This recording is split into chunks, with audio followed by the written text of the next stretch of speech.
Are you wondering how much it costs to thru hike the Colorado Trail? Well, I'm going to talk about it today and tell you exactly how much money I spent on my thru hike of the Colorado Trail. Let me first say that expenses can really vary by person. There are a lot of things that you can spend excess money on. There are a lot of ways that you can skimp and not spend a lot of money. If you don't want to spend a lot of money, stay out of hotels, stay out of restaurants, stay out of breweries. Just get into towns, get your resupplies, and get out, basically. If you don't mind how much money you're spending, you could end up spending a lot of money. I was in the second category.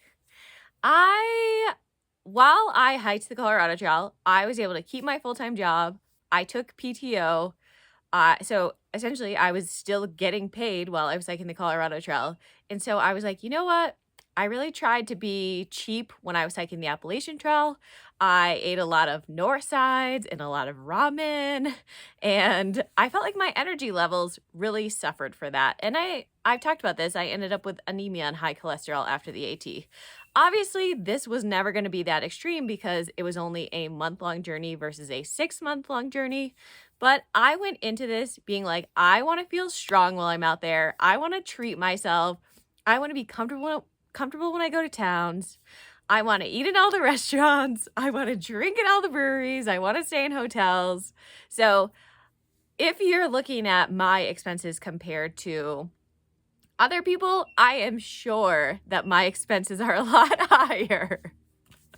But that was by design. I was like, I'm not gonna stop myself from getting the things I want while I'm on trail. I just want this to be like an adventure where I treat myself, basically. So that is what I did. And it's kind of funny too, because I try to really limit myself in normal life of like going out to restaurants and, staying at hotels and things like that. Like, I'm kind of cheap, usually because I'm trying to save for future adventures. But all that went out of the window while I was on the Colorado Trail. So without further ado, let's get into what I actually spent on the Colorado Trail. By the way, check out this spreadsheet. I made this like full-on color-coded spreadsheet to like figure out all my expenses. Here's a close-up if you're curious of all of the things categorized and how much money I spent on everything. I will go through all of these expenses though in this video. All right, if you just want the number of what I spent, right up front, here it is. I spent about $2,000 on my month-long Colorado Trail thru hike. So now let's get into the nitty-gritty of what I spent that money on and when I spent it. So pre-trail, during the trail, post-trail, which towns I spent more in, etc. Okay, so I'm going to be looking a lot over at my spreadsheet, so don't mind me as I'm like glancing back and forth. So when I actually totaled up all of my expenses, it came to $1,985.73. But I know that there were a few times when I was, for example, like putting down cash tips for the housekeeper in the hotel or something where I actually didn't track those expenses. So these ones are all like things on my credit card, things on my Venmo, things that I had actually like tracked down in a list of expenses along the way. But I do know that there were a couple of times where I probably didn't write down like those little things like tips. So that's why I'm just rounding up to a straight up $2,000. Let's break up that $1,985 into categories. So the categories that I'm going to tell you about are total groceries. So that's food that I bought at grocery stores or online from, maybe directly from the backpacking food companies, etc. for either my resupply boxes or my actual resupplies while in town. So that's one category. The next category is shipping. So that is shipping my resupply boxes to trail towns. And then also I had to ship some foods back because I had way too many in Lake City and Durango. So that's also included in shipping. Total travel, that includes my plane ticket from Durango to Denver at the end of the trail. It includes my lift to the trailhead at Waterston Canyon, and it includes a bus ticket from Denver back to Boulder at the end of the trail as well. I also have lodging, so that is the hotels or campsites, mostly hotels, that I stayed at along the CT. Total restaurant, so that's restaurants and breweries that I ate at while on the CT. Total laundry, self-explanatory. total gear. So that's either new gear that I bought ahead of time, and it also includes fuel canisters along the way. And I also included the expense for my Garmin InReach Mini on here. For my Garmin, I pay a monthly subscription fee of $12, and that includes a certain number of texts and waypoints along the trail. But I used it for additional texting, and I would check the weather on it because I often did not have cell phone service while I was on the CT. So if we knew we had a couple of days of like big mountain passes come up, we thought we want to know what the weather is going to be. So I would check the weather on there. So that's an additional expense. So I included that within the gear cost as well. And if you're curious, I ended up spending my Garmin for the month I was on the CT ended up being about $50. So that was my $12 subscription fee plus $38 additional for fees I incurred during texting, checking the weather, things like that. And then I have a category for others, so that might include buying shampoo and conditioner along the trail. I had a pretty nasty cold for a lot of the CT, so I ended up buying a COVID test. It was negative, and a bunch of medicines, so I just put that in the other category as well. So if we're looking at total grocery, I spent $600.66. Total shipping, $44.50. Total travel, $228. Total lodging, $374.97. Total restaurant, $529.39. Total laundry, $20. Total gear, $123.41. And other, $64.80. And then, like I said, add an additional $15 for tips or little things I forgot that I spent money on. For you visual folks, here's a pie chart of all those expense categories and how much I spent. So looking at those categories, the things that I spent the most money on were grocery, restaurants, and lodging in that order. So I think grocery makes sense. Obviously, that was the foods for my resupply. And as I said, I wasn't buying mostly the cheap stuff like Norsides and ramen. I did have some of that stuff, but mostly I was buying myself for my dinners, which I know the dinners are where the biggest expenses came in. I was buying myself the nice backpacker meals, which often can range in price from like $7 to $15. And I just was like, I'm only out there for a month. I want the good stuff. And so definitely that's a lot more money than I normally spend on backpacking trips. I will definitely try to mix it up more and get more of the cheap stuff and then throw in the backpacker meals for treats because they are so expensive. But on this one, I just went like full on, got whatever I wanted. So that makes sense that I spent so much on grocery, but it is funny looking at that cost because in normal life, I have a budget of I spend about $300 a month on groceries. So during this hike, my food costs just for the grocery store were double what they normally are in real life, which I found really interesting.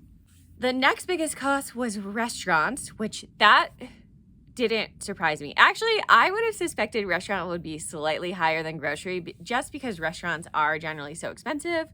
And we ate at a lot of them. Every trail town that we went to, we were like, restaurants. Like, we were just, when you're out on a long backpacking trip, you get so hungry. I especially felt so hungry during this thru hike. I felt like on the AT, it took me quite a while for my hiker hunger to kick in. And I really didn't get it for at least a couple of months. But I did a lot of training ahead of this hike, which I think contributed to my rabid hunger during it. So when I was out in the wilderness, I was constantly thinking about food. And I was really shocked. I was eating all of the food in my food bag too.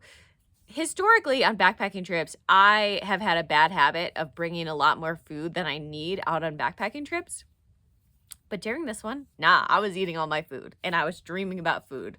So every time I got to town, I was like, food, good food, restaurant food, hot food. And Ibex is also a foodie, so she always wanted to go to restaurants too. Like she actually, I think, spends a lot of money on food in real life. So anyway, I'm not surprised that those were the two highest categories, but I am a little bit surprised actually restaurants didn't overtake grocery. And then as far as the third category, lodging, obviously this was staying in hotels. I was sharing hotels with Dory and Ibex. So this cost could have been a lot higher if I was hiking solo. But if I was hiking solo, I probably would have ended up staying at hostels instead of hotels. And then I'll also note that probably for a lot of people, their total travel expenses are going to be in that top 3 category, but I live in Colorado, so my expenses were pretty limited. The most expensive part of that for me was the $184 plane ticket from Durango back to Denver. But obviously, if you have to fly across the country in order to do this hike, then your travel expenses are probably going to be higher. On my pre-trial expenses, I sent out resupply boxes to myself. I sent out 3 resupply boxes, 1 to Twin Lakes, 1 to Lake City, and 1 to Silverton. And so my pre-trial expenses were probably a little more than they needed to be, because in retrospect, if I were to do this again, I wouldn't have sent a box to Lake City, and I probably would have made my Silverton box a little smaller because it's at the end of the trail. I was going southbound, Denver to Durango. So I was moving faster than I anticipated I was going to be. So I needed less food than I originally had anticipated. But anyway, pre-trial expenses, that includes the food for the resupply boxes, the fuel for the resupply boxes, shipping those boxes out. I bought a plane ticket for the end of the trail, flying back from Durango to Denver. And I also spent money on a lift from my apartment to the trailhead. So with all of those expenses combined, I spent $651 before the trail. For my on-trail expenses, I spent $1,180.08.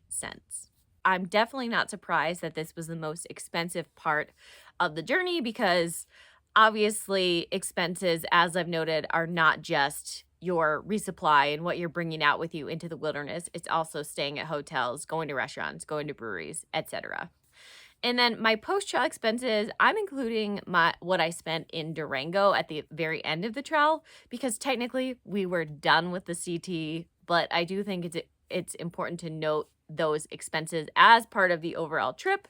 So I didn't want to leave those out, especially because we got to Durango, and again, we were just like rabid and wanted to eat everything, and that's why we ended up spending money there for the most part, in addition to getting a campsite and getting a shower and whatever. But food was definitely the biggest part of this expense. So the post-trail expenses were $154.65.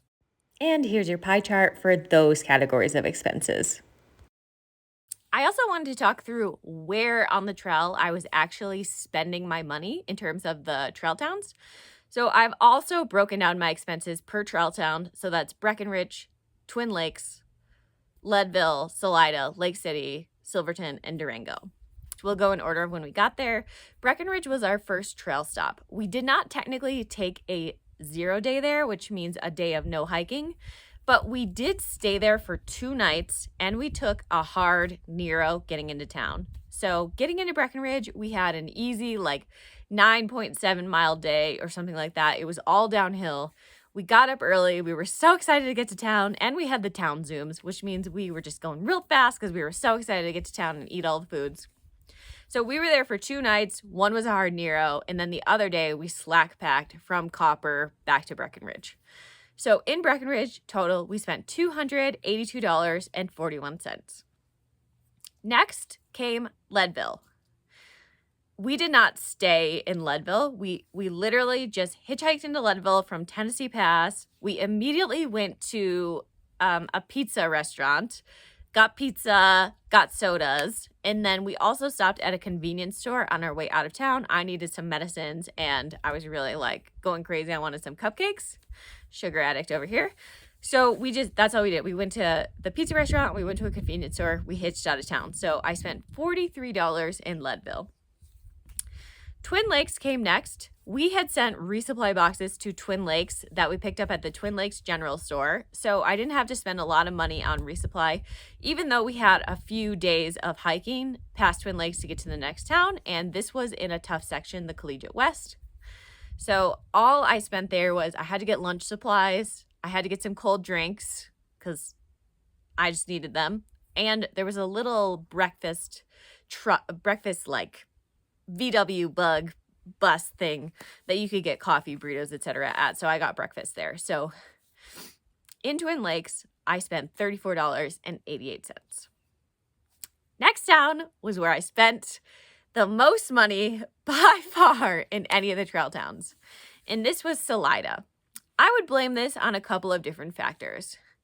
In Salida, we had just come out of the Collegiate West, which, in my opinion, is the most difficult part of the Colorado Trail if you decide to take the Collegiate West route rather than the Collegiate East. You got a lot of tough climbs in there. The weather for us, we had some really challenging weather, a lot of rain, a lot of cold weather, a lot of clouds, a lot of worrying that we were going to get struck by lightning if we went over a mountain pass at a certain time of the day. It was just tough. It's a lot of elevation gain in the Collegiate West. So we got to Salida and we were going to take our first 0 day of the trail.